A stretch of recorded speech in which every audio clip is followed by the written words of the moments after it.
Hi, my name is Gurjit Pandher. I'm a senior attorney here at the Nieves Law Firm. We're here to talk to you today about sexual battery. Not a topic we want to talk about a lot, but unfortunately there are charges out there, and in today's society, more of those charges are being fabricated against people, and we're here to help.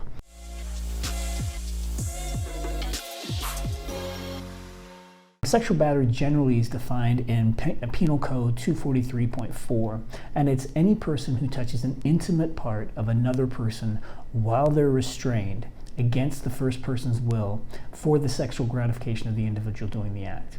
That is generally what sexual battery is in California. Sexual battery, it comes in three forms. It has a misdemeanor. It's generally touching of the intimate part above the clothing. There's an aggravated version that happens when you restrain somebody or you have an accomplice restrain somebody while you're fondling them. And the last version is the felony version. That's usually underneath the clothing. Those are generalities, obviously, and specifics of each case can differ. Misdemeanor sexual battery is up to 6 months in county jail. Felony sexual battery is up to 4 years in prison. Misdemeanor and the felony both carry 290 registration, so you'd have to register as a sex offender if you are convicted of this crime. The thing about the felony sexual battery is that it is a lifetime requirement. So if you are convicted of a felony sexual battery in California, there is a lifetime registration and you are unable to get off that list. The misdemeanor is 10 years, but the misdemeanor you can apply and you can petition to get off the registration list prior to the 10-year mark. The aggravator is what's called a wobbler. So aggravated sexual battery can be charged either as a misdemeanor or a felony at the discretion of the DA.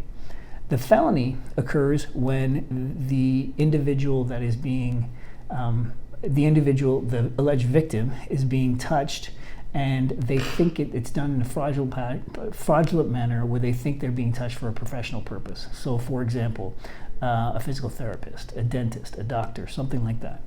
Once again, if they're unlawfully restrained underneath the clothing, if the individual, the victim, the alleged victim is institutionalized or they're medically incapacitated to not consent to the actual sexual touching, that can be charged as a felony. And finally, if the individual is institutionalized, restrained, and either forced to masturbate or forced to masturbate somebody else. That is all felony sexual battery.